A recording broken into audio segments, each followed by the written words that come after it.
시청자 여러분 안녕하십니까. 시사토론텐 정병줄입니다. 오늘은 광주의 해묵은 과제 중의 하나인 어등산 관광 사업에 대해서 토론해 보려고 합니다. 광주시가 벌써 세 번째 사업자 공모에 나서서 오늘 어등산 현장에서 사업 설명회를 열었습니다. 광주시의 부족한 시민 편익시설도 만들고 관광 인프라도 만들기 위해서 추진하는 사업인데요. 이 사업을 민간 사업 자본을 유치해서 추진하려다 보니까 공공성과 수익성이 충돌하고 또 특혜 시비까지 있습니다. 이번 3차 사업자 공모에서는 이런 문제들을 모두 해결할 수 있을 것인지 아니면 여전히 우려되는 부분이 남아있는 것인지 오늘 토론해 보겠습니다. 오늘 토론 함께 해주실 분들 소개해 드립니다. 박향 광주시 문화관광체육실장 나오셨습니다. 안녕하십니까. 정의당 소속 광주시의원이십니다. 장연주 의원 나오셨습니다. 안녕하십니까. 문창현 광주전남연구원 책임연구위원 나오셨습니다. 안녕하세요. 안녕하십니까. 박재만 참여자치 21 공동대표 나오셨습니다. 안녕하십니까. 박 시장님 오늘 어등산 현장에서 사업 설명회 있었는데 어떻게 잘 진행됐습니까? 예, 이번 지역 그 중견 건설사를 포함해서 한 15개사가 참석했는데 한 50여 명 정도 와서 설명 듣고 질문하고 했습니다. 관심 있는 업체가 한 15개 정도 네네. 왔다. 예, 그렇군요. 자, 이번에 이제 3차 사업자 공모인데 이게 2차하고는 어떤 차이가 있습니까? 이제 여기가 이제 어등산 관광개발 사업이지 않습니까? 그래서 이게 두 가지 측면에서 그 좀 변경을 좀 했는데요. 첫 번째는 그 공공성 측면에서 그 공공성이라는 부분을 여기 이제 관광개발단지고 휴양시설이기 때문에 일단 첫 번째로는 관광 사업을 위한 그 호텔은 의무적으로 설치해야 된다. 그래서 특급 호텔 설치하는 거 의무상으로 뒀고요. 그다음에 유원지 부지이기 때문에 유원지 부지에 대해 부지가 적어도 그 50% 휴양 정도가 50%는 넘어야 된다는 거 그걸 명시를 했고요. 그다음에 이제 또 이게 민간 사업자를 하다 보니까 사업성을 확보해줘야 되지 않습니까? 그래서 저희가 그 전체적으로 그 면적에 대해서 특히 상업 시설 면적에 대해서는 건폐율을 조금 조정을 해줘서 좀 건폐율 그 건물을 짓는데 좀 더 그 상업에 용이하게 그렇게 변경을 해준 것이 가장 큰 변화라고 볼 수 있습니다. 일정 부분 공공성도 좀 확보하고 네네. 또 사업자 수익성도 네. 좀 더 높이고 그렇게 변경을 하셨다는 얘기시군요. 네네. 네, 그렇군요. 장 의원님, 사실 이 사업이 기공식 이후로만 13년, 네. 굉장히 오래된 사업인데 이렇게 오래된 이유 왜 이렇게 끌었다고 생각하십니까? 네, 이제 여러 이유가 있죠. 그간 과정에서 보면 처음에 이게 어등산 관광단지 개발 부지가 원래 포사격장이었잖아요. 네. 포사격장이 이제 상무대로 이전을 하면서 97년부터 이제 이 조성을 어떻게 할 것이냐에 대한 이야기가 나왔었어요. 이제 그랬는데 그 뒤로 이제 그 포사격장이었는데 불발탄이 이 공사 와중에 발견이 된 겁니다. 원래 국방부에서 불발탄이 없다고 이야기가 처음에 있었다고 해요. 근데 사실 이제 이렇게 부지 개발을 하다 보니까 불발탄이 나왔고 그 불발탄을 제거하는 데만 4년 6개월이 걸립니다. 그렇다면 이 와중에 원래 최초에 이제 그 컨소시엄을 통해 가지고 협약을 맺었던 삼릉건설이 부도가 나게 되고 또 그 다음에 이제 금광기업 그리고 강주관광개발 이렇게 사업자가 계속 바뀌게 됩니다. 이런 과정에서 지지부진해진 그런 과정이 또 있었고요. 그 다음에 2012년부터는 이제 이 어등산 리조트 법인과 강주시 간의 이제 법정 공방 소송전이 이제 벌어지게 돼요. 그것이 애초에 이제 약속과 협약과는 다르게 수익성이 있는 골프장만 우선 개장하게 해달라고 하는 그런 어등산 리조트 측의 법원 소송이 있었어요. 근데 그 과정이 그 싸움이 있었고 2차 소송이 또 2014년도에 이제 제기가 돼가지고 2016년까지 가는데 그것은 뭐냐면은 기존에 이제 개장을 하고 나서도 그 기존에 유원지 개발에 들어갔던 투자액을 강주시가 우리에게 돌려달라는 그런 소송을 하게 됩니다. 이거를 이제 법원에서 299억을 강주시가 이거를 지급해야 된다라는 또 이 강제 조정 사항이 나오죠. 근데 이것을 윤장현 시장 때 뭐 시민들이 그건 기억을 하실 것 같아요. 299억을 왜 시가 이걸 돌려줘야 할 돈이냐 이런 이제 문제 제기가 굉장히 많았는데 결국에는 이제 소송 그 윤장현 시장이 그걸 받아들이게 되면서 그럼 유원지 개발만 이제 따로 해야 되는데 여기에 사업자를 다시 재공모해야 되는 그런 상황이 온 거죠. 근데 네. 이미 수익성 있는 골프장은 이미 개장해서 운영을 하고 있는데 이게 공공시설인 유원지를 개발하는 데서도 또 민간 사업자가 여기서 수익을 내야 되는 구조가 된 거예요. 그러다 보니까 굉장히 이 사업자 공모하는 데도 어려움이 생기고 여러 일들이 이제 꼬이게 된 그런 이제 쭉 과정이라고 볼 수 있습니다. 지난 13년 동안의 광주시와 사업자 간의 관계가 사실은 지금 굉장한 부담으로 우리한테 다가와 있는데요. 네. 앞으로 차근차근 얘기를 좀 더 진행해 보겠습니다. 네. 박 대표님, 아무래도 시민단체 입장에서는 공공성이 걱정이시죠? 네, 그렇죠. 예. 제가 그 어동산 관련해서 2016년에 민관협의체 이렇게 회의를 쭉 참석을 했었는데요. 참석하면서 이제 광주시, 도시공사, 그리고 어등산 리조트 관계자들의 말을 종합하고 제가 자료를 보니까 이 사업은 처음부터 잘못된 사업이었습니다. 처음부터 잘못된 사업이었다. 왜냐하면 광주시는 충분한 준비나 계획 없이 그야말로 졸속으로 추진했고요. 그 기업은 이게 사업성이 굉장히 약하다는 걸 알면서도 투자를 했습니다. 그 신뢰가 아까 우리 장현주 의원이 말씀하셨지만 광주시는 그 불발탄이 다 제거됐다는 국방부의 공문 하나만을 믿고 사전 조사도 없이 사업을 시작을 했습니다. 그래서 그거 제거하는데 4년 6개월이 허비를 했죠. 그래서 결국은 1차 기업이 부도나는데 큰 요인이 있었고요. 하나 더 말씀드리고 싶은 것은 처음 조성 과정에서 애초 그 실시 협약에는 비수익 공익시설, 유원지죠. 그러니까 유원지와 수익시설인 골프장을 동시에 준공하도록 돼 있습니다. 근데 광주도시공사는 어등산 리조트가 골프장 공사만 하고 있는 걸 알고 있었는데도 그걸 그대로 방치를 했어요.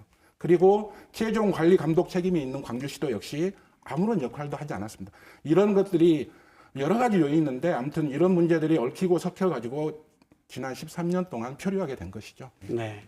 13년 짧지 않은 시간인데, 안 박사님, 그동안의 광주 지역에 상당한 어려움들도 있겠죠, 이 사업 때문에? 예. 그러니까 어등산 관광개발 사업은 지역의 어떤 부족한 관광 인프라를 확충하고 이걸 더 나아가서 서남권 거점 관광 단지를 조성하는 게 이제 목적이었습니다. 이제 광주시에서 유일한 관광 단지로서 기대감이 굉장히 높았는데요. 광주는 이제 도시 관광의 특성을 나타내는데 이 도시 관광의 한계상 도심 내에 대단히 이런 그 리조트, 가족형 리조트를 갖는 것이 정말 수건이었습니다. 근데 그런 것들이 지금 많이 지연이 되고 있고요.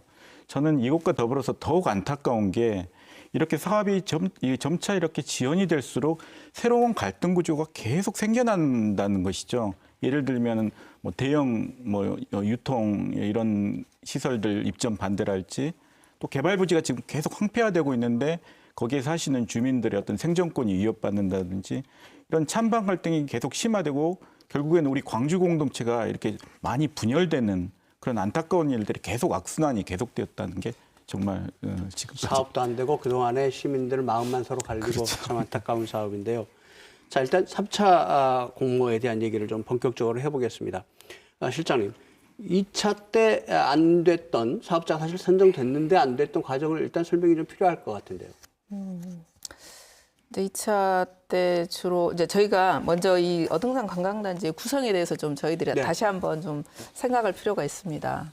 이는 방금 이제 두 분께서 이제 말씀해 주셨던 것처럼 과거에 정말 우여곡절들을 겪었어요. 그래서 이제 한참 골프 사업이 그 상향가를 쳤을 때 그때 이제 이게 수익 구조가 날 것이다라고 이제 했던 것이 또 이렇게 상황이 바뀌면서 그거 자체도 수익 구조가 낮아라고 아까 말했던 불발탄의 문제가 그런 시간을 많이 허비했고요. 근데 현재는 이제 여기가 남아 있는 게 유원지입니다. 그래서 이제 이 유원지에 그 주로 유원지에 그 반드시 들어가야 될 게 숙박하고 운동, 그다음에 휴양문화시설, 그다음에 공공편익시설입니다. 근데 이제 지난번 2차 때 공모를 응했던 그 개발 사업체 같은 경우에는 가장 중점을 뒀던 게 숙박 쪽에 중점을 뒀습니다. 그러면 이제 숙박은 의무사항으로 과거에는 반드시 특급 호텔을 지어야 된다라는 의무사항이 있었는데 그 부분이 좀 완화됐어요. 그러니까 다양한 형태의 숙박시설이 들어올 수가 있습니다. 그래서 특급 호텔도 들어올 수 있고 콘도도 들어올 수 있고 생활형 레지던시도 들어올 수가 있습니다. 그런데 이제 이쪽 여기를 개발을 냈던 호반 같은 경우는 호텔 150실, 콘도 50실, 그다음에 생활형 레지던시를 한 1,500객씩을 하겠다고 냈었습니다. 그러다 보니까 이제 숙박이 전체 휴양지에서 이 차지하는 유원지에서 차지하는 비율이 50%가 넘어가 버렸거든요. 그다음에 이제 특히 생활형 레지던시 같은 경우는 이제 분양 가능한 숙박 시설이거든요. 그래서 그 숙박 시설이 제대로 운영되게 하기 위해서는 전문 운영사가 있어야 함에도 불구하고 이제 그 회사가 그 개발 그 계획을 낸 회사에서 이제 그 부분을 좀 우려를 했던 거죠. 만약에 전문 운영사가 운영할 경우 애초에 분양부터 좀 문제가 생기지 않을까. 그러면 수익 구조에 문제가 생길 수 있다 해가지고 이제 포기를 한 거죠. 네. 그러면 이번 3차 공모에서는 그런 부분에 보완이 됐습니까? 그렇죠. 이제 그 3차 공모에서도 또 이제 이런 숙박 시설에 대해서 관심 있는 업체가 또 나올 수 있잖아요. 그래서 이제 아예 그때는 저희가 숙박 시설에 관심을 둘 업체가 올지 아니면 그 무슨 유통 시설에 관심을 둔 업체가 올지 아니면 휴양 오락 시설에 관심을 둔 업체가 올지 정확하게 예측하지 못했기 때문에 오픈을 한 상태였는데 거기는 이제 숙박 시설에 가장 관심이 뒀던 거죠. 그래서 이번에는 아예 숙박 시설에 관심을 둘 경우 생활형 숙박 시설에 관심이 있는 경우에는 반드시 운영사를 돌아라고 저희가 못을 박았고요. 나머지 이제 상가 시설이나 이런 데는 효율성을 좀 높여주는 방식으로 저희가 조건을 좀 바꾼 거죠. 네.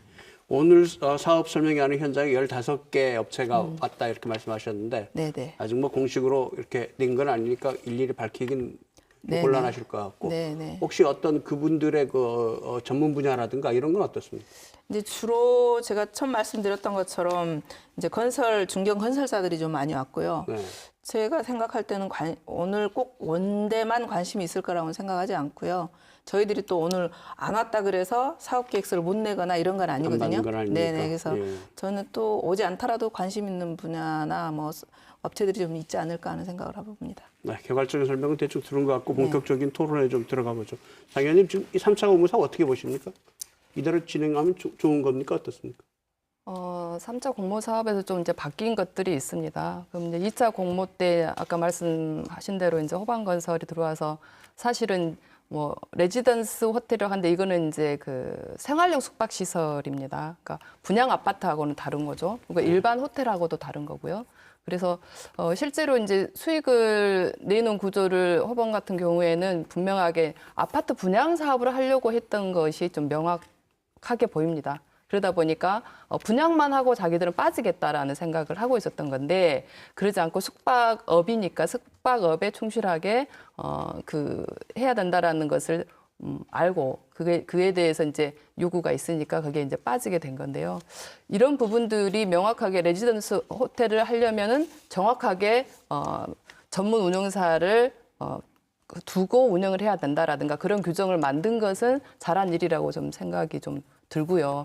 대신에 지금 상가 시설을 부지는 이제 그대로인데 상가 시설 부지는 그대로인데 건폐율을 30%에서 80%로 확장을 해줬어요. 이 부분에 대해서 그냥 그랬구나라고 넘어갈 문제는 아니다라고 봅니다. 왜냐하면 지금 이제 지금 상인분들은 굉장히 불안해하고 계시거든요. 어등산 개발이 예전처럼 이제 대형 유통업이 이렇게 들어와가지고 지역의 상권을 혹시나 다 이제 또 초토화시키지 않을까 하는 그런 이제 두려움을 갖고 계시는데 지금 이제 부지는 그대로 있다 하더라도 건폐율이 30에서 80으로 이제 확장이 되면 이게 다 이제 1층으로 시설이 들어오게 됩니다. 근데 이게 이제 건폐율이 얼마냐가 중요한 게 아니라 어떤 판매 시설이 들어오는가, 어떤 상가가 들어오는가에 따라 가지고 지역 상권에 굉장히 이제 우려가 되거든요. 영향을 많이 끼치기 때문에 그런 지점들까지를 고려하면서 이후에 사업자 선정을 하는 데 있어서 고려해야 될 문제라고 봅니다. 박 대표님 말씀 아주 듣고 또 예, 실적 얘기 들어보죠. 이번 3차 공모 지침의 핵심은 아까 그 실장님도 말씀하셨는데 기업의 수익성을 어떻게 좀 개선시켜 줄 거냐 거기에 초점이 있는데요.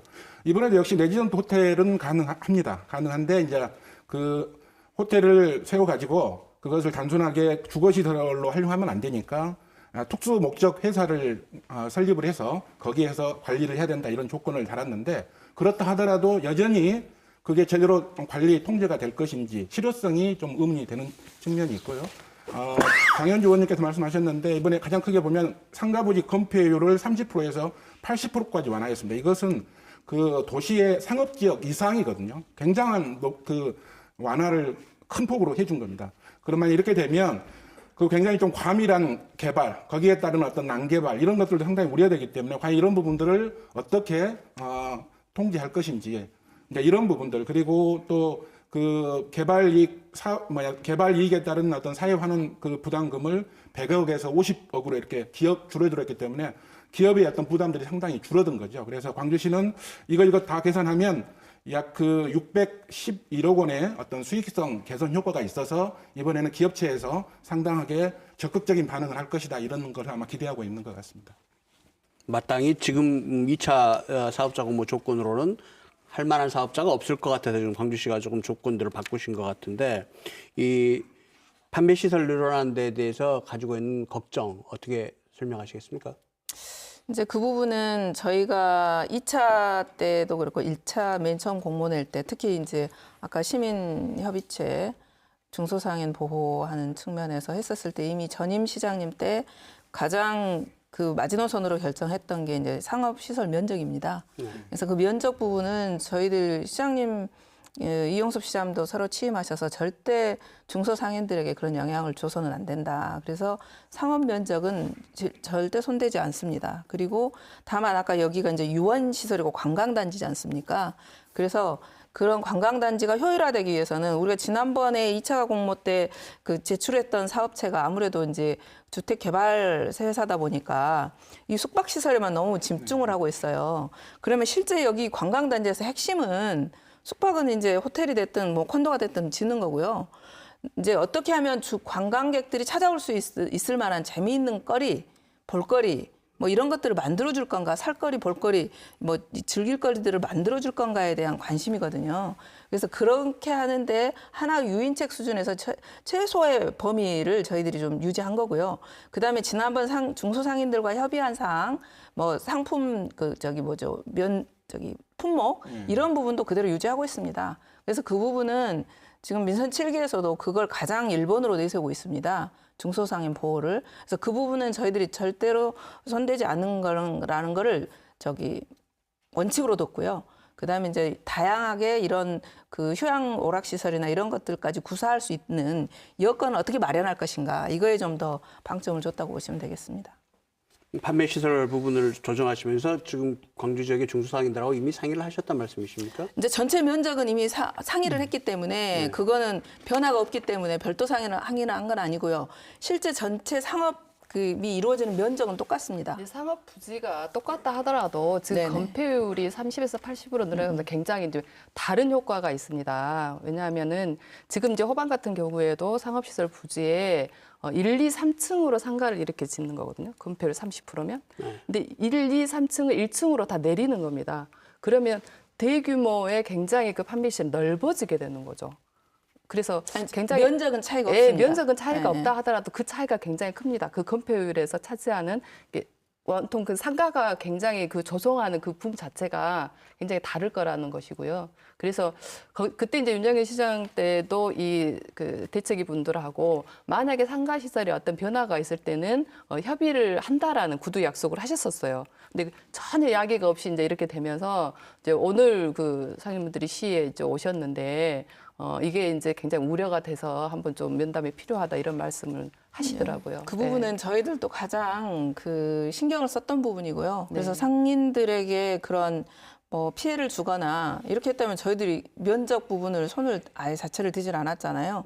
그다음에 그 영업 면적이나 이런 데 그거에 대한 변화가 없는데 그거를 이유 이제 아마 업종이 어떤 업종이냐에 따라 가지고 그거는 이미 합의한 내용이 있기 때문에요. 네네. 그거는 변동이 없습니다. 꼭 확인을 해주실 필요가 네네, 있을 것 알겠습니다. 같고. 시청자들의 이해를 위해서 좀 네. 정리를 하죠. 네네. 기존 2차 사업에서는 3층 구조였는데 이거를 용적률을 건폐율이 이제 넓히면서 80으로 넓어지니까 1층으로 1층으로 하는데 판매 면적은 똑같다. 3층으로 네, 했던 그렇죠. 거하고. 예. 그렇군요. 그럼 지금 어떤 품목들을 제한하기로 그거는 이제 상인들하고 합의가 되겠습니까? 지하에는 뭐 의류를 두지 말라라는 네. 상인들의 요구가 있었습니다. 그래서 그거는 그대로 저희들이 조건은 있었습니다. 네. 또 오늘 상인들이 의회를 찾아왔다고요, 장 의원님?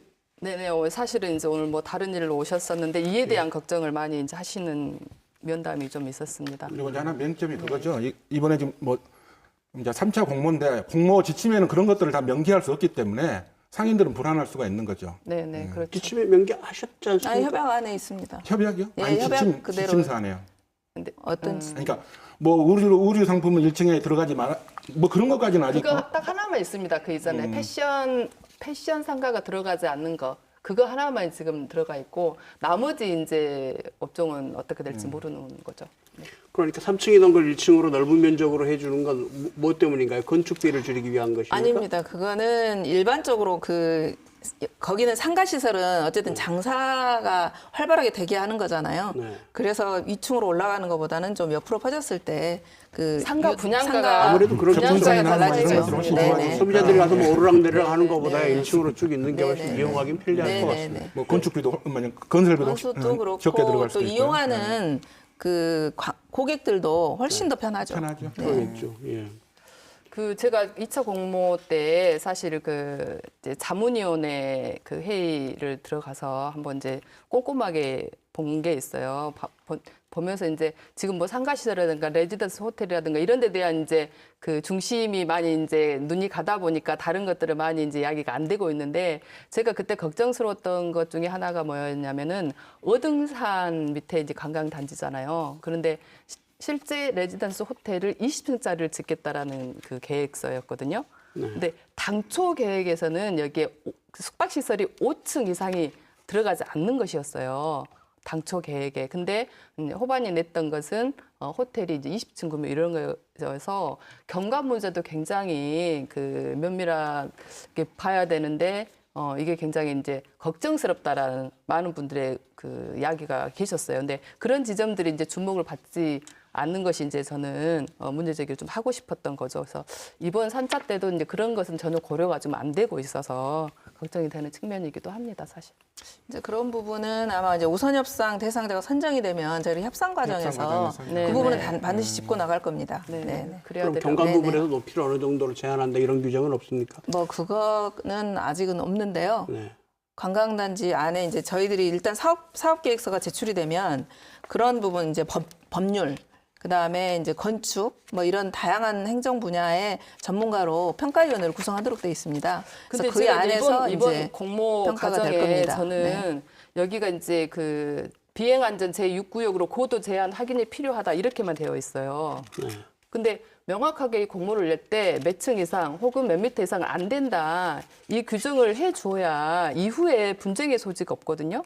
근데 이번 민간공원에서 그 이후 이제 분쟁 과정에서도 보더라도 명확한 시가 공모 낼 때 공모의 어떤 규정을 정확하게 제시를 하는 것이 굉장히 필요할 것 같더라고요. 근데 이번에도 그냥 고도 제한 확인 필요 이렇게만 되어 있어서 사업자들이 알아서 확인해서 내라 이거면 나중에 이게 되니 안 되니 또 이렇게 말이 많아질 수가 있는 사실 거죠. 그 레지던스 호텔 같은 경우에는 수익성을 내려면 최소한 몇 객실 이상 이렇게 이제 확보를 해야 되는데 그게 옆으로 퍼질 수는 없고 위로 올라갈 수밖에 없거든요. 근데 호반 같은 경우에는 최초는 약 1,600객실 했다가 이제 나중에 1,400객실 했는데 1,400객실을 확보하려면 이게 어등산의 경관을 가릴 다 가리죠. 정도의 높이가 나오거든요. 근데 이제 이것을 어떤 식으로 높이 제한을 할 것인가, 객실을 제한을 할 것인가, 이 구체적으로 너무 이 공모에 제한을 둬버리면 사실 그 참여하는 업체, 민간 사업자의 그 참여를 위축시킬 그런 우려가 있으니까 저는 오히려 이 협상 과정에서 그런 유연하게 이렇게 협상을 통해서 해소하는 게 더 낫지 않을까 싶거든요. 네, 한 번에 이제 경험이 있다 보니까 걱정스러운 거죠. 그렇죠. 이후 네. 우선 협상자가 이제 사업자가 정해졌는데 또 협상 과정에서 또 이게 또 다시 사업이 불발되면 또 그게 또 행정력 낭비잖아요. 이제 협상 과정에서 그런 것들이 얼마든지 조정, 협의할 수는 있는데 제가 이제 강조하고 싶은 것은 그렇더라도 광주시가 정확하게 원칙을 가지고 협상에 들어가야 된다는 거예요. 그렇지 않으면 그 기업체에 계속 이렇게 끌려다닐 수밖에 없기 때문에 결국 나중에 그렇게 되면 또 특혜다 이런 어떤 시비가 나올 수 있기 때문에 사전에 광주시에서 상당히 그런 부분들을 면밀하게 정치하게 준비를 하셔야 될 겁니다. 사업자 얘기를 계속 하다 보니까 수익성 문제 얘기만 나오는데 박 실장님 어떻습니까? 여기에 필요한 그 시민들이 필요한 시설도 많이 들어가 있습니까? 예, 이제 시민들이 필요한 시설이라면 이제 어차피 휴양 오락 시설, 네. 그다음에 이제 저희가 2차 공모 때 사례에서도 봤지만 이제 공익적인 것을 이제 그 사업 계획서를 내는 업체에 따라서 뭐 예를 들면 공공시설을 지어서 기부채 나갈 수도 있고요. 아니면 뭐 여러 형태로 할 수도 있는데 저는 우리 이제 이 입장에서 여기 관광개발단지에서 가장 중요한 공공성이라 하면 우리 시민들이 보다 편리하고 즐겁게 이곳을 이용할 수 있게 어떻게 잘 가꿔 놓느냐 이게 가장 중요한 공공성이라고 생각하고 또 우리가 앞으로 광주가 그 뭐 내륙도시이긴 하지만 관광의 어떤 인프라를 어느 정도 확보하고 또 요즘에 이제 마이스 산업이 좀 확장되고 있지 않습니까? 거기에 따르는 어떤 그 충분한 숙박시설을 갖추는 거, 그 관광 단지에 맞게 이런 것 자체가 가장 중요한 기본적인 공공성이 아닐까 생각합니다. 그러면 시민들이 직접 이용할 수 있는 어떤 그런 시설들은 없습니까? 이제 예를 들면 현재도 뭐 전체 우리 어등산 전체로 놓고 보자면 골프장도 뭐 시민들이 지금 이용하고 있는 물론 그 계층의 차이는 있겠지만 이용하는 시설이고요. 그 다음에 이제 거기 휴양 오락 시설들이 이제 좀 시민들에게 좀 친화적인 그런 휴양 오락 시설이 좀 들어왔으면 하고요. 또 거기 안에 이제 각종 우리 그 시민 편익 시설, 주차 거기 단지에 맞는 주차 시설 뭐 이런 공익 시설은 반드시 들어가야죠. 아, 그러면 그 휴양 오락 시설을 뭘 넣을 건지는 사업자가 결정해서 결정을 제안을 해야죠. 해서 들어와야 네, 된다는 네, 얘기입니다. 네. 그렇군요.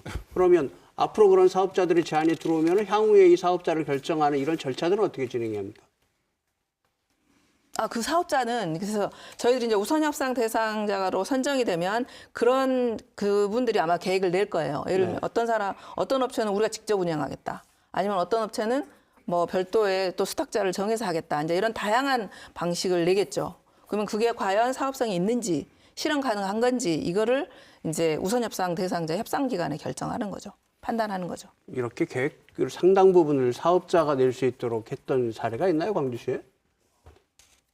되게 이런 개발 사업을 하는 데 있어서는 저희들이 이게 이 사업자에게 그 다양한 선택권을 줘야죠. 그래서 저희가 우선 협상 대상자라고 하는 것은 저희가 만약에 그걸 공모를 해가지고 한 번에 결정을 해버린다면 여지가 없는 거잖아요. 근데 저희가 우선 협상 대상자를 선정하는 것은 그 사업자에게는 최대한 자율성을 주되 그것이 과연 시민들의 우리가 추구하고자 하는 공공성과 이런 것들에 부합하는지 또 실현 가능한지 이거를 판단하기 위해서 그 우선 협상 기간을 준 겁니다. 그래서 이제 2단계를 거치는 거죠.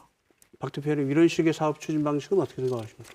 그러니까 이제 그 참여하는 업체들이 상당하게 그 많은 준비와 고민을 해야 되죠. 그러니까 일단 열어뒀는데 얼마나 그 그러니까 광주 시민들의 어떤 그 요구에 맞는 그런 어떤 그 사업 아이템이나 내용성을 컨텐츠를 채울 거냐. 이제 이런 건데 예를 들면 이번 3차 공모의 그 목적이 명시가 되어 있는데 재밌는 게 첫 번째가 광주의 정체성에 걸맞는 관광단지를 조성한다. 근데 광주의 정체성에 맞는 관광단지다. 이거 굉장히 추상적이고 어려운 부분이죠.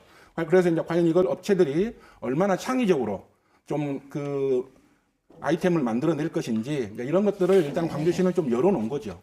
근데 얼마나 내용성이 있게 뭐 사업 제안이 들어올지는 잘 모르겠습니다만. 네. 근데 이제 사업자 입장에서는 이 사업을 해서 수익을 내야 될 텐데 수익 부분에서 아까 장 의원님 말씀하신 그 예전 사업자한테 줘야 되는 229억 말씀하셨는데 좀 설명이 필요할 것 같은데 어떻게 된 겁니까 이거는? 이제 법정 공방이 그 이전에 있었다고 했잖아요. 그러니까 원래는 이제 개발할 때 아까도 이야기했지만 수익을 낼 수 있는 골프장과 그 공익시설이 공익성 휴양시설을 동시에 개장을 해야 되는 건데 동시에 개장하지 않고 골프장만 우선 개장하게 강제 조정을 했고 그걸 시가 받아들인 것이 이제 1차 소송이었어요. 네. 그러면서 나머지 그 유원지 개발을 해서 시에 기부하라라고 또 법정에서 이제 그 강제 조정 내용이 있었단 말입니다. 근데 이것이 있었음에도 불구하고 이후에 이제 그 리조트 측에서 기왕에 유원지 개발이라든가 이런 데 기왕에 들어갔던 투자 비용이 본인들에게 있었지 않겠습니까? 네. 부지 개발하는데. 네. 거기에 들어간 비용이 299억이니 그 비용을 다시 우리에게 돌려줘야 한다라는 그런 소송이었고 강제 조정 내에서 그것을 지급하라라고 내용이 나온 거죠. 근데 당연하게 시에서는 이것을 다시 이의 제기를 하고 소송을 해야 됨에도 불구하고 처음에는 이것을 소송을 다시 이의 제기했다가 취하를 하게 되죠. 그러면서 고스란히 299억은 시가 어등산 리조트 측에 민간 사업자를 민간 사업자의 투자에 의해서 개발을 하게 되면 299억을 229억. 229억을 리조트 측에 줘야 되는 그런 상황이 지금 남아 있는 겁니다. 그러니까 3차 사업자로 선정이 되면 네. 이 사업자는 이 사업을 해가지고 자기 수익도 챙겨야 하고 네. 229억을 어등산 리조트에 또 줘야 하고 이런 상황인가요? 또 이제 사회 한원금도 어찌됐든 50억으로 낮춰져 있긴 하지만 그것도 이제 부담이 시에 되죠. 내야 되고 그렇습니다. 그러니까 이제 실제 이제 어등산이 갖고 있는 이게 그린벨트를 해제한 지역이기 때문에 실제로 이제 다른 개발지나 이런 데보다는 좀 토지가가 쌉니다. 그래서 이제 저희들도 이번에 이제 3차 개발 그 사업자들이 이제 볼 때는 저희가 이제 요번에 아까 제가 공모지침 변경한 것 중에 이제 그 부분은 이제 크지 않아서 설명은 안 했지만 이제 토지 가격이 지난번에 2차 공모할 때는 토지 가격이 굉장히 저희가 다 열어놨었거든요. 그러니까 누가 토지 가격을 많이 쓰느냐에 따라서 사업자가 선정이 되는 그런 구조였어요. 근데 이제 저희들이 요번에 방금 이제 의원님 말씀하신 것처럼 저희가 그 법원 강제 조정 결정에 의해서 229억을 줘야 되지 않습니까? 민간업자가 개발했을 경우. 그래서 저희들이 그 최소 비용을 저희가 계산을 한 겁니다.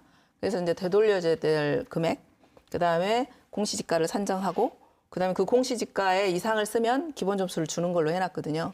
그래서 저희가 이제 그 사업자가 이 땅을 구매를 해서 여기를 개발하더라도 크게 일단 다른 데보다 상대적으로 땅값이 부담이 덜하기 때문에 그 땅값으로 인해서 어떤 그 투자 비용에 대한 부담감을 좀 완화시켜 줬거든요. 그래서 그 부분은 이제 이 사업자가 어떻게 이 포트폴리오를 잘 구성하느냐에 따라서 부담은 좀 달라질 수 있을 것 같습니다.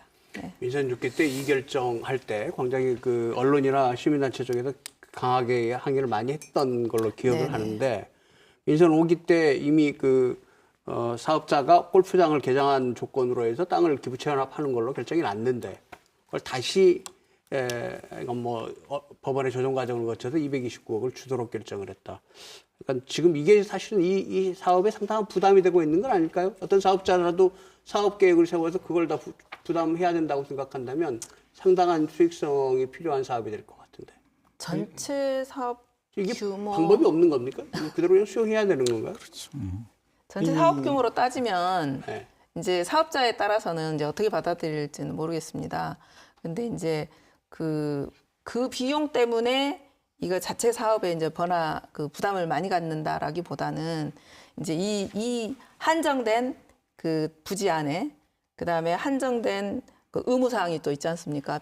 호텔을 지어야 된다는 거, 네. 그다음에 또 호텔을 레지던시를 하더라도 또 제한돼 있다는 거, 또 특히 상가 면적이 제한돼 있다는 거, 이런 구성 자체가 많은 제한점들이 있기 때문에 그 제한의 속에서도 어떻게 하면 수익을 내고 또 그 의무사항으로 지어야 될 것을 지어낼 것인가 이런 거를 구성하는 데 좀 어려움이 있는 것 같습니다. 근데 그게 땅값이 절대적 요인은 아니라고 생각합니다.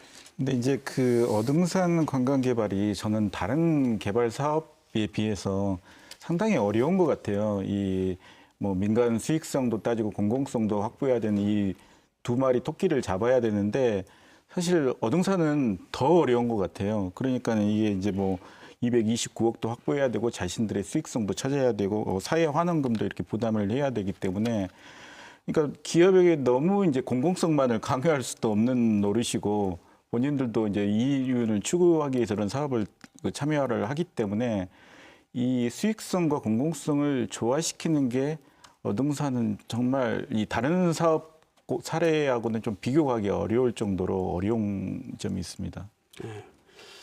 그런 측면에서 일부 언론도 그런 기사들이 좀 나는 것 같고 공공자금으로 해보자 뭐 이런 얘기도 있던데 이건 어떻게 가능성이 어떻게 보십니까? 이제 지금 절대 뭐 없는 이미 건 아니죠. 절대 없는 건 절대 아니다. 없는 건 아닌데 네. 이제 저희가 공공이 개발을 한다 하더라도 사실 이제 공적 자금을 한도 끝도 없이 투입할 수는 없는 거지 않습니까? 근데 저희가 대체적으로 이 정도의 유원지 개발하는 걸로 보면 전체 규모는 적어도 한 3, 4천억 정도는 저희가 생각이 들더라고요. 근데 저희가 공적 자금에서 한다라고 하면 투입할 수 있는 비용의 한계가 있고요. 또한 여기가 이제 유원지다고 관광지고 유원지다 보니까 의무적으로 호텔을 지어야 하고 또 호텔을 직접 우리 또 시가 운영하거나 뭐 물론 도시공사가 뭐 SPC 운영해서 할 수도 있겠지만 직접 운영한다는 것도 좀 한계가 있을 것 같고 그래서 다양하게 여러 가지 좀 제한점들이 좀 많이 있는 건 사실입니다. 근데 저는 이제 그 3차 공모가 이렇게 나고 나서 좀 놀랐습니다. 너무 또 다시 성급하게 시가 이 공모를 3차 공모를 내고 있지 않나 하는 생각을 좀 했었는데 왜냐하면 2차 공모가 이제 뭐 후반에 사업 포기로 무산되고 나서 그런 이야기들이 다 있어서 언론에서도 마찬가지고 도시공사 측하고 뭐 저희 의원들하고도 한번 이야기를 좀 나눠보고 사담이긴 하지만 했었는데 원점에서의 재검토를 한번 해볼 필요도 있지 않겠는가 이 시점에서 그런 이야기들이 나왔었거든요. 왜냐하면 지금 수익을 내야 되는 민간 사업자를 유치해가지고 이 그 공모 관광단지를 조성한다는 것이 실제로 굉장히 어렵지 않는가. 그건 다 어렵다라고 더 말씀을 하셨잖아요. 왜냐하면 이미 수익이 나는 골프장은 따로 개장해가지고 운영이 되고 있어요.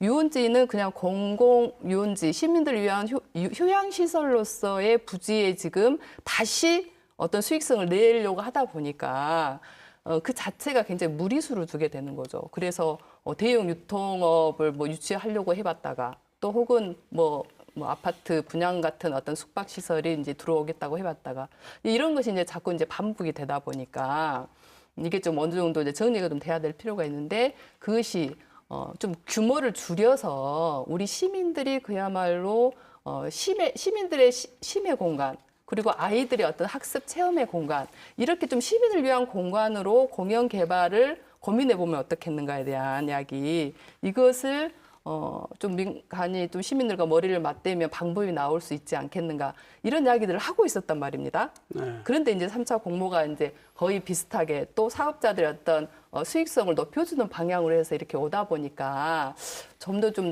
이게 좀 성급한 공모가 아니었는가 하는 그런 생각이 좀 들었어요. 사실 이제 공영 개발 이제 시에서 이렇게 주도적으로 도시공사와 같이 공영 개발하면 이제 여러모로 좋은 점도 있고 우리가 또 새로운 그 접근 방식을 이렇게 찾아볼 수 있는 그런 점도 있는데요. 사실 시의 재정 여건으로 시 독자적으로 이렇게 개발하기는 좀 어렵고 국비를 또 확보해야 되는데 국비를 확보할 수 있는 어떤 그걸 보장할 수도 없는 상황이거든요. 일단 제 생각에는 이번 3차 공모 같은 경우에는 민간 사업자의 수익성도 어느 정도 확충하면서 공공성도 보장하는 노력들을 조금 기울였거든요. 그래서 오늘 현장 설명에도 약 15개 업체가 이렇게 왔다고 좀 그러는데 저는 이렇게 그 민간 사업자 방식을 하되 이것을 계속하지 말고 어느 정도 마지노를 둬서 예를 들면 이번이 마지막이다 아니면 다음번이 마지막이다 두고 거기까지 한번 민선 7기에서 최대한 노력을 한 다음에 그 다음에 마지막 카드로서 공영 개발을 이렇게 추진하는 게 어떤가. 사실 우리가 공영 개발을 하더라도 할 수 있는 저는 펜은 많다고 보거든요. 우리가 아시아 문화 중심도시 조성 사업도 하고 있고요. 우리 광주는 굉장히 이제 이렇게 확장되고 있고 할 사업들도 많이 있는데 사실 도시의 공공부지가 많이 부족하거든요. 그래서 이런 것들을 좀 어등산 쪽으로 이렇게 시각을 돌려도 저는 되지 않을까 이런 생각을 합니다. 네. 유양에 이제 3차 공모가 시작이 됐으니까요. 그 이후에 이제 3차 공모 이후에 혹여나 또 다시 이제 뭐 고민을 해야 될 상황들이 온다라면 그런 공연 개발 방식에 대한 고민들을 좀 더 좀 해보아도 좋겠다는 생각들을 이제 갖게 되고 사실 공연 개발이라고 해서 자금이 다 시의 어떤 재정이 공적 자금만 들어가는 게 공연 개발은 아니에요. 시가 이제 책임을 지고 다른 법인을 설립해서 투자를 받고 이렇게 해서 운영을 할 수도 있거든요. 그리고 많이 지금 여건이 지금 바뀌었으면 10년 전하고 지금하고 어등산 주변의 여건이 많이 달라져 있어요. 어등산 바로 앞에 대규모 주택지구, 선운지구도 들어와 있죠. 그렇죠. 또 빅그린 산단이 이제 뭐 거기에 완성차 공장이 들어서게 되면 또 다시 이제 대규모 또 주택 또 개발도 될 수도 있고 이렇거든요. 그래서 이런 변화된 상황 속에서 변화된 고민을 해 봄직하다는 거죠. 광주시가 이제 어차피 3차 공모에 들어갔으니까 이건 잘 진행되는지 우선 지켜봐야 되고. 네. 그러나 이제 1차, 2차가 사실은 뭐 성과 없이 끝났지 않았습니까? 그래서 3차도 꼭 잘 된다 이런 뭐 우리 박 시장님 뭐 잘 하시려고 하시겠지만 그런 보장을 하긴 어려울 것 같은데 자연스럽게 토론 얘기가 넘어가는 것 같은데 만약에 3차 공모도 사업자를 적절하게 선정하지 못한다면 그 다음에 광주시는 어떻게 해야 될까요? 지금 잠깐 공공개발 얘기들이 나왔는데 이 뒤에 대안이 있다면 3차 공모를 그렇게 우리가 성급하게 하지 않을 수 있는 방법도 있을 것 같은데 어떻게들 생각하십니까? 만약에 3차까지도 사업자 선정이 안 된다면 어떻게 해야 되나요? 얘기 누가 먼저 해보실까요? 제 생각에는 이제 물론 3차 공모가 이미 들어갔기 때문에 이제 좀 기대를 가지고는 있는데요. 이게 좀 녹록하지 않을 거라고 생각을 하고, 근데 사회자님 얘기했듯이 만약 3차도 안 되면 저는 더 이상의 공모 추진은 좀 어렵지 않을까라고 생각을 합니다. 그래서 아까 장현주 의원님이 말씀하셨는데 어등산 지금 그러니까 관광단지 사업을 어떻게 정말 원점에서 다시 재검토, 그러니까 어떤 방식이 됐든 내용을 어떻게 채우든 이런 것들을 그러니까 이걸 관광단지를 아예 풀어버리든가 이런 어떤 근본적인 어떤 그 대안을 가지고 고민을 해야 된다. 그래서 뭐 국가 공모사업 뭐 끌어들일 수도 있는 거고, 예를 들어 아시아 문화 콘텐츠 사업의 어떤 그 기관을 끌어들일 수도 있는 거고, 이런 다양성을 열어주고 그야말로 근본부터 원점에서 다시 고민하고 추진하는 것이 바람직하지 않을까, 이제 그렇게 생각을 하고 있습니다. 우리 박 대표님 생각은 조금 많이 나가시는 것 같은데 문 박사는 어떠십니까? 이런 방안이 가능할까요?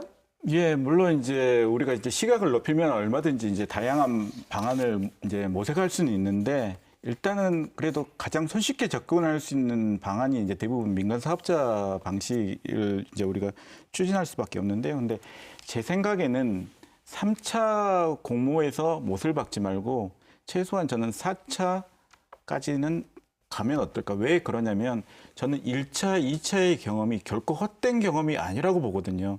그래서 그 경험들 토대로 해서 이번 3차 공모 때도 사실 민간 사업자들 굉장히 어렵거든요. 이게 무조건 우리가 공공성 확보해야 된다, 민간 사업자들에게 희생을 뭐 강요할 수도 없는 상황이고, 그래서 뭐 유통시설이랄지 이런 그 호반에서 제기했던 이런 그 레지던스 호텔 이런 문제들도 사실 쟁점들이 어느 정도는 해소가 됐어요. 근데 민간 사업자의 수익성과 공공성을 이게 정확하게 톱니바퀴처럼 꿰 맞추기가 없을 것 같아요. 다만 우리가 이런 경험을 통해서 하나하나 개선해 나가는데, 제가 봤을 땐 3차도 어느 정도 저는 기대를 할 만하다고 보거든요. 물론 이제 뭐 호반이 들어올지 어떤 업체가 들어올지는 모르겠지만, 건설사가 들어올지 또는 유통 재벌들이 들어올지는 모르겠지만, 저는 3차 때는 분명히 진전이 있을 것이다. 3차가 안 되면 저는 4차 때는 분명히 더 큰 희망이 있을 것이다 보고요. 공공개발은 사실상 참 이게 굉장히 이상적이고 바람직해 보이는데, 사실 국내적으로 그렇게 이렇게 좀 성공한 사례가 굉장히 드뭅니다. 저희들이 많이 준비도 해야 되고 시행착오를 겪어야 될 문제이기 때문에 일단은 우리가 가장 쉽게 접근할 수 있는 민간 사업자 방식으로 추진을 하되, 그것을 계속 가는 게 아니고 민선 7기 내에 계속 가지는 게 아니고 마지노선을 정해가지고 그 다음 이후에는 우리가 새로운 대안을 원점에서부터 이렇게 좀 고민을 하자, 이런 식으로 접근하는 게 어떨까 합니다. 박 시장님께서는 그 229억 그것 때문에 사업자가 뭐 안 들어오게 하겠느냐 이렇게 얘기하시지만, 사업자 입장에서 229억을 자기 목 알리고 다른 사업자 거 챙겨주고 이 사업을 해야 된다는 건 보통 부담이 아닐 것 같다는 생각도 들거든요. 그래서 더 사업이 좀 지지부진하지 않나 이런 생각이 드는데, 울산의 그 강동관광단지라고 이게 지금 공공 방식으로 하고 있는 게 있다고 하는데 혹시 들으신 얘기들 있으십니까? 여기는 이제 관광 단지라기보다는 네.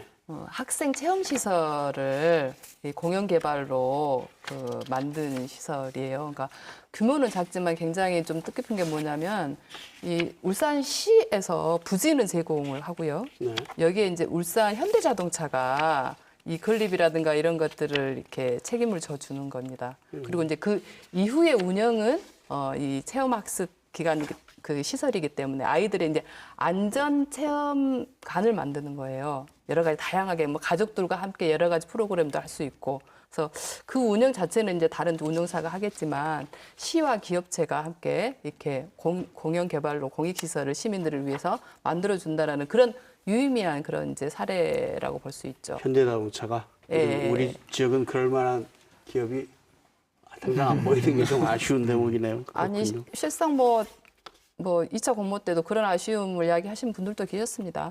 수익이 안 나지 않을 텐데 수익이 조금 덜 나더라도 호반 건설 정도는 이걸 했어야 되는 거 아니야? 뭐 이렇게 아쉬움을 표현하는 그런 시민들도 사실 계셨어요. 수익성이 확보되면 뭐 국내 기업뿐만 아니고 글로벌 기업도 다 달라들거든요. 다만 어느 정도 수익성이 확보가 안 된 상황이기 때문에 어느 정도 민간 기업에서도 그 정도의 손실은 좀 희생을 하고 해야 되는데 과연 어떤 대기업이 그 정도의 희생을 각오하고 들어올 것인가. 그래서 저는 그런 생각도 하게 되거든요. 어떤 지역에 대한 애양심 차원에서 어떤 지역 연구기업에서 대승적으로 여기를 좀 이렇게 참여를 하면 어떨까 싶고요.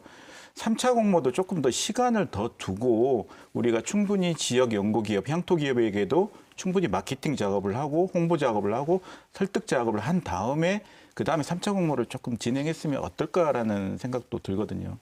공모 기간이 좀 늘어나 이번에 3차는 좀 늘었죠.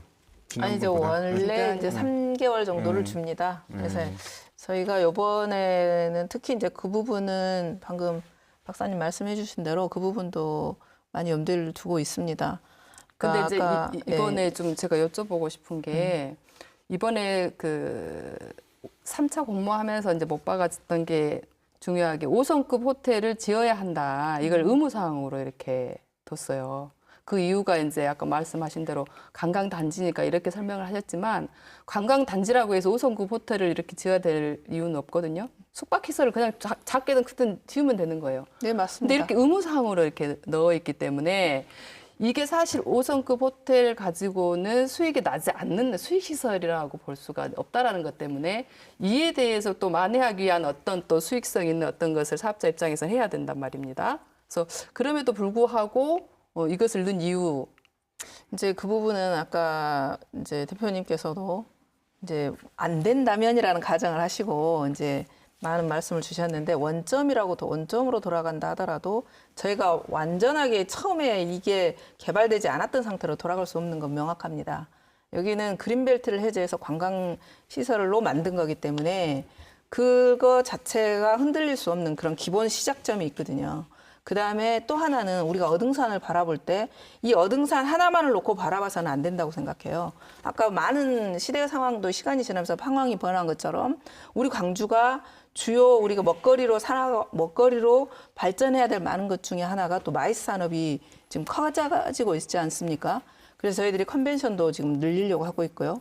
그 얘기는 지금 내륙 도시가 관광이나 뭐 자연풍광만 갖고 해결할 수 없기 때문에 대구나 우리 광주가 지금 두고 있는 게 우리 주요 먹거리 사업으로 마이스 산업을 하고 있어요. 그러면 그 마이스 산업이라는 것들 앞으로 우리가 광주의 먹거리를 늘려가는 데 있어서 어등산 관광단지가 어떤 역할을 할 것인가 이거는 반드시 흔들리지 않는 현실이거든요.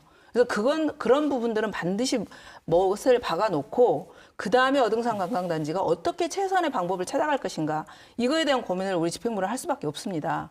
그래서 아까 말한 저희가 이 부분을 최대한 민간업자가 함께 해야 되고 또 우리 광주가 앞으로 마이스 산업도 확장시켜 나가야 되고 그러기 위해서 기본 인프라로 깔려야 될 게 무엇인가 이거에 대한 고민을 할 수밖에 없는 겁니다. 네, 이게 그 네. 부분이 저는 이제 솔직한 말씀이라고 생각을 해요. 네네. 뭐냐면은 어등산 관광단지니까 이 5성급 호텔이 꼭 들어가야 돼 이게 아니라 실상 광주시에 호텔이 필요하다.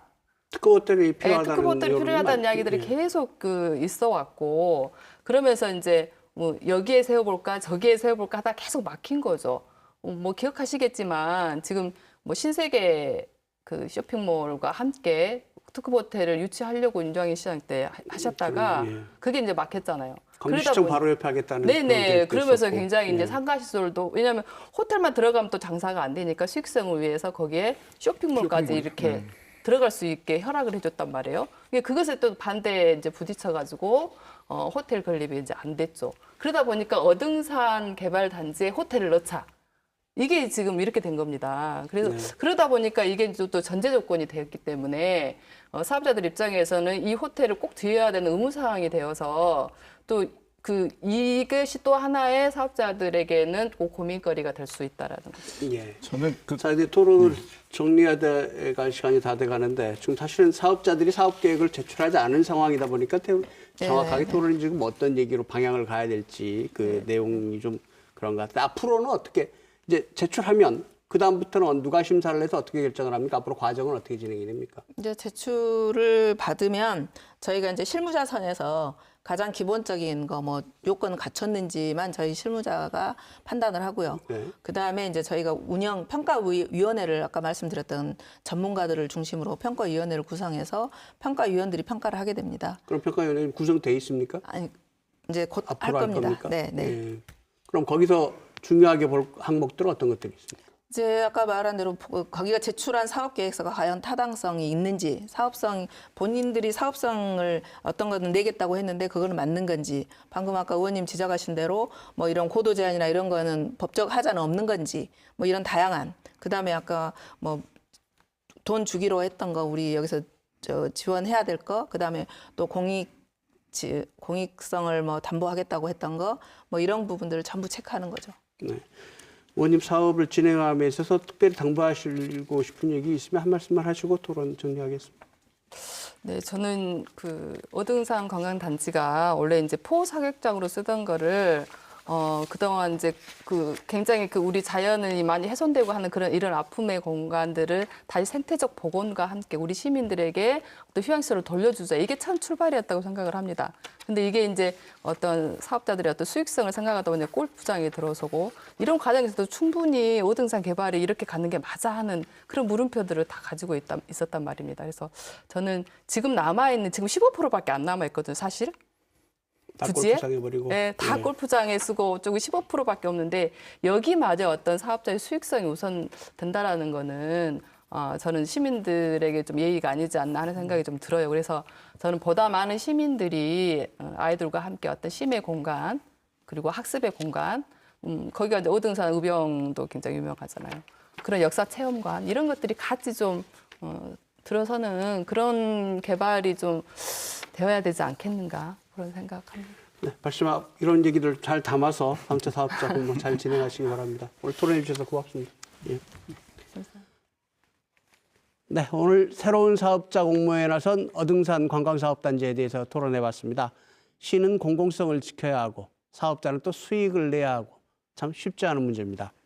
지난 13년 동안에 얽히고 설킨 그런 과정들도 있고요. 지난 13년 동안의 과정이 지금 우리에게 큰 부담으로 남아있듯이 오늘 우리가 하는 결정이 앞으로 광주시의 미래를 결정한다는 거 모두 잊지 말았으면 좋겠습니다. 시사토론10 오늘 순서 여기서 마칩니다. 안녕히 계십시오.